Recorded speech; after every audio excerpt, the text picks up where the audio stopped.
Okey, tema 3.33. Okey, kemajuan pendidikan. Apa yang kamu akan belajar dalam tema ini adalah berkaitan dengan proses perubahan sistem pendidikan daripada sistem pendidikan tradisional kepada moden. Jadi bila kamu nak menceritakan perubahan, dah semestinya kamu kena tahu yang lepas, yang sebelumnya. Faham? Kalau tidak, kita tak boleh ceritakan tentang perubahan. Okey? Bila seorang, contohnya ada seorang cikgu baru masuk baru sehari dia masuk ke Lenggong, terus kamu tanya soalan, sejauh manakah Lenggong berubah dari tahun 80-an? Boleh tak? Memang tak boleh. Sebab dia tak tahu langsung sebelum ni bagaimana keadaan Lenggong. Betul? Tapi kalau kamu pergi tanya kat seorang cikgu yang dekat-dekat nak pencen 20 tahun dah mengajar kat sekolah ni, mungkin dia boleh ceritakan sebab dia pernah nampak perubahan-perubahan dia. Boleh faham? Jadi apa yang penting sekarang, bila kita sembang tentang perubahan, kamu kena tahu sebelumnya sistem pendidikan macam mana dan bagaimana dia mengalami perubahan. Okey? Boleh faham? Okey. Jadi soalan-soalan yang berkaitan dengan perubahan, kamu tak boleh jawab suka hati kamu. Kamu kena jawab melalui satu proses kronologi peristiwa, iaitu dari peristiwa yang dahulu kamu, yang ni kemudian punya, kamu kemudiankan. Boleh faham? Boleh faham? Okey. Jangan ambil poin ini, sumbat kat sini. Ambil poin ini, sekejap pergi ke zaman tu, sekejap balik ke zaman moden, sekejap pergi ke zaman tradisional, tak boleh. Boleh faham? Okey. Jadi bagaimana sistem pendidikan di Jerman ni akan dikelaskan? Sekali lagi cikgu tak pasti. Kita guna saja Wikipedia. Okey. Sebelum kita gunakan Wikipedia, ada tak dalam buku rujukan yang menceritakan tentang perubahan sistem pendidikan di Perancis?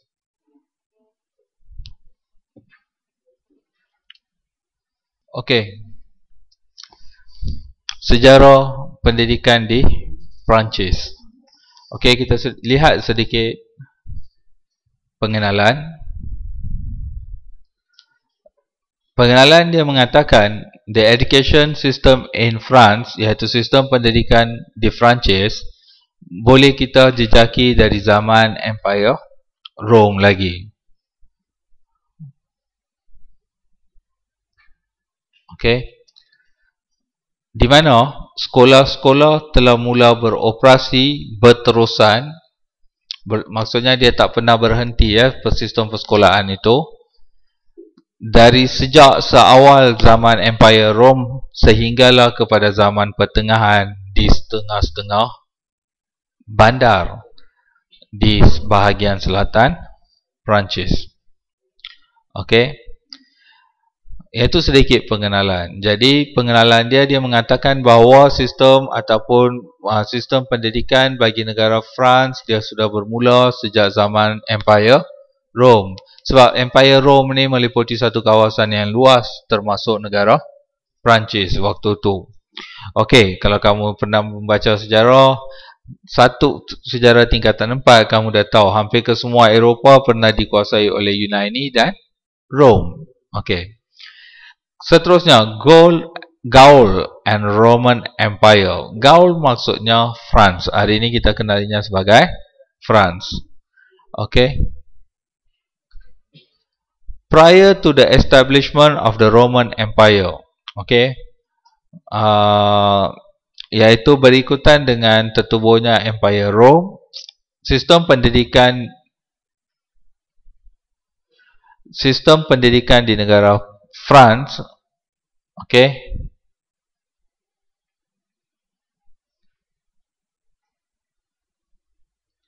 dia berasaskan kepada itinerant routes, iaitu dia sistem pendidikan ini dia disediakan, provided daripada golongan-golongan gereja sebenarnya. Okey, Druid sini ialah gereja, iaitu yang berhijrah daripada bahagian Eropah Barat. Kemudian sekolah Latin ditubuhkan oleh golongan patrician. Patrician ialah dalam bahasa Melayu macam mana? Golongan elit Okey, patrician ialah golongan bangsawan ataupun golongan elit Okey, yang kaya, wealthy patrician. Okey. So kamu dah tahu pada peringkat awal pendidikan disediakan oleh golongan gereja yang kita kenali sebagai Druid, D-R-U-I-D. Okey. Seterusnya, zaman pertengahan. Kita sedang lihat sistem pendidikan pada zaman pertengahan. Kita dah masuk perubahan. Okey, balik kepada sukatan kamu. Sukatan kamu mengkehendaki membincangkan sistem pendidikan di France dari tahun 1700.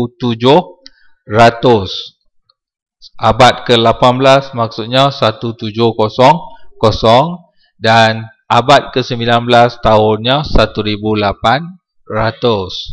Okey, sekarang kita belum lagi masuk ke tahun 1700. Okey, 1700 hanya akan masuk pada zaman revolusi. Okey. In the early Middle Age, zaman pertengahan, as in other parts of medieval Western Europe, okey, di bahagian-bahagian lain di Eropah Barat, literasi apa dia? Bahasa yang digunakan yang lebih tepat apa dia? Literasi. Cepat seorang. Kadar macam mana? Okey, kita gunalah sistem pendidikan ataupun bahasa pengantar yang digunakan adalah kebanyakannya menggunakan bahasa Latin. Okey, Latin ini ialah Yunani Greek. Boleh faham? Okey, hari ini kebanyakan istilah-istilah dalam perubatan adalah daripada bahasa Latin. Okey. Church school, sekolah mubalik, associated to abbeys and cathedrals, developed from the 8th century onwards and were controlled by Catholic Church. Okey, cathedrals ialah gereja yang besar. Abbeys tak pasti juga, dia macam surau, masjid dan sebagainya. Okey, biara. Okey, and cathedrals. Church yang biasa je. Bila sebut cathedral atau cathedral, besar. Okey, ada satu kat Rome dan sebagainya. Developed from the 8th century onwards and were controlled by Catholic Church. Okey, sekolah-sekolah mubalik pula biasanya akan di bawah ataupun di bawah penyeliaan biara ataupun gereja besar. Kamu dalam kurungan boleh letak katedral. Okey, yang berkembang seawal abad ke-8, dan di bawah penyeliaan ataupun kawalan gereja Katolik. Okey, the University of Paris was one of the universities in Europe. One of the first university in Europe. Created possibly as early as 1150. Okay.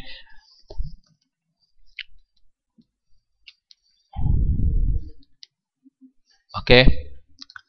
Tahun 1150. Okay. Berapa ratus tahun dah mereka dah ada universiti, betul? Lepas tu University of Paris ataupun University Paris merupakan salah sebuah universiti yang pertama di negara Europe yang ditubuhkan seawal tahun 1150. Kemudian ada grammar school. Okey.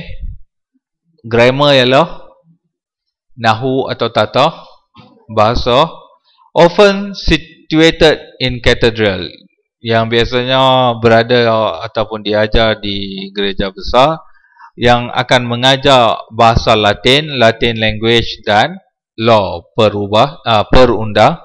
perundangan. University were formally established in the 12th century onwards. Okey, tetapi universiti sebenarnya mula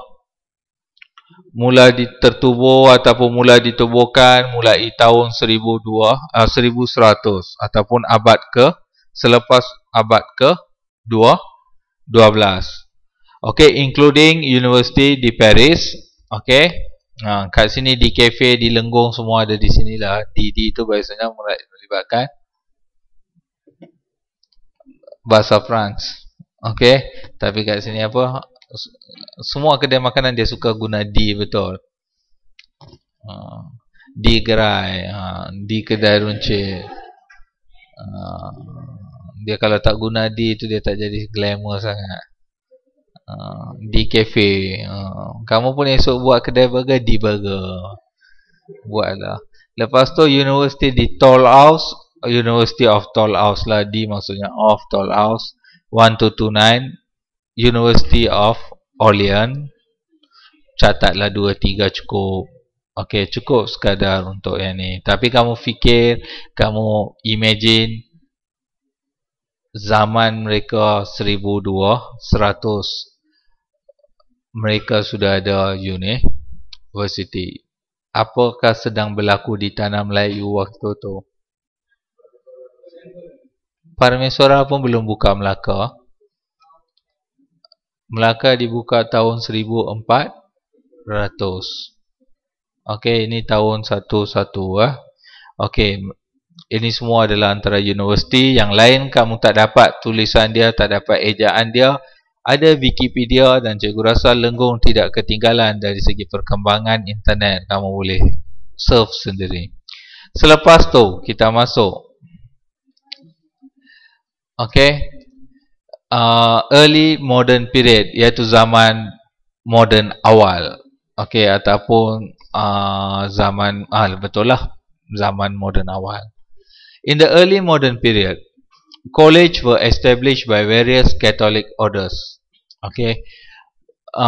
College mula ditubuhkan oleh pelbagai kumpulan Katolik. Okey, pertubuhan Katolik. Notably the Oratorians. In parallel, university further developed in France. Okay. Oratorians. Apa tu Oratorians? Kita lihat. Okay.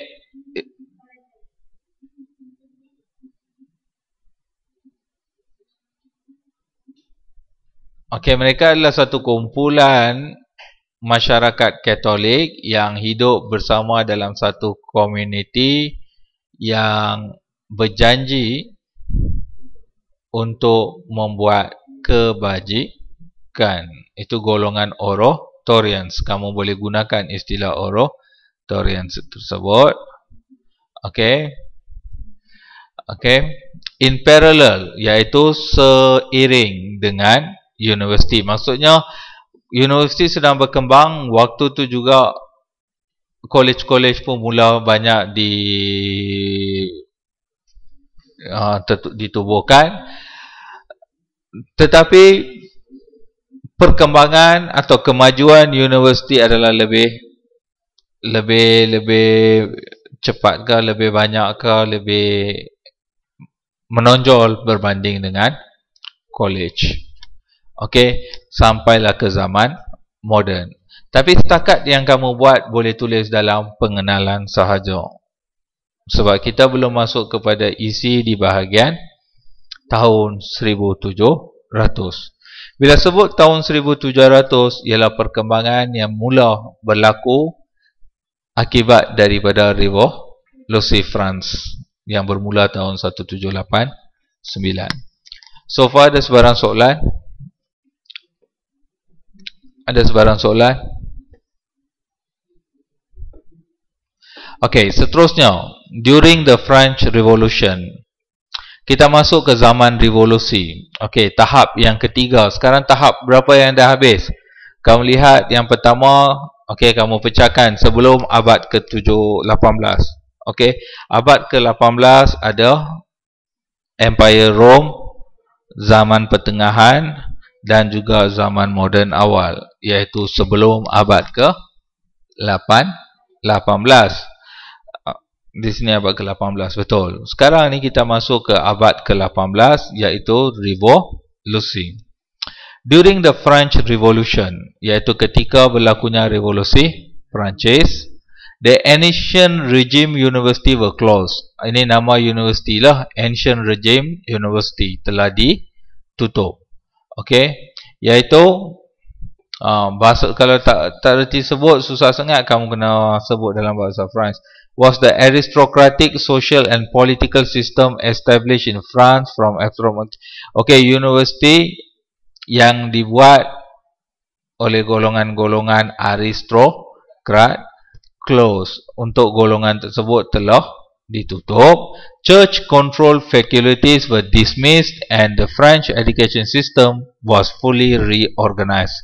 Okey, iaitu pertama golongan-golongan apa dia?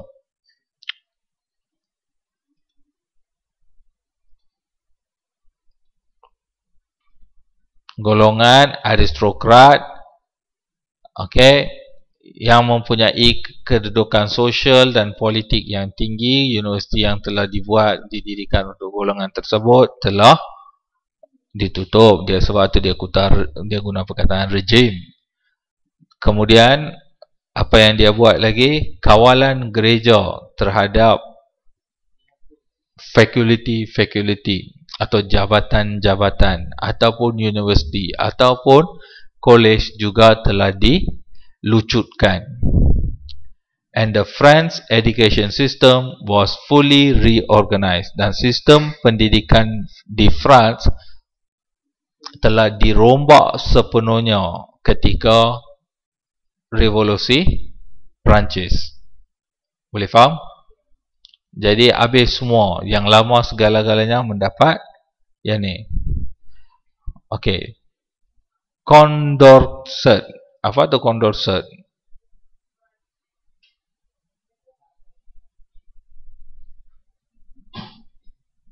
Was a French philosopher, mathematician and early political scientist whose Condorcet method in voting telling select the candidate will be beat each other. Okey, dia merupakan Condorcet, maksudnya ialah siapa dia? Seorang ahli falsafah. Maksudnya nama orang. Condorcet ialah bukan istilah, nama orang. Kamu boleh tulis Nicole de Condorcet. Okey, kamu ambil nama ni, Nicolas de Condorcet.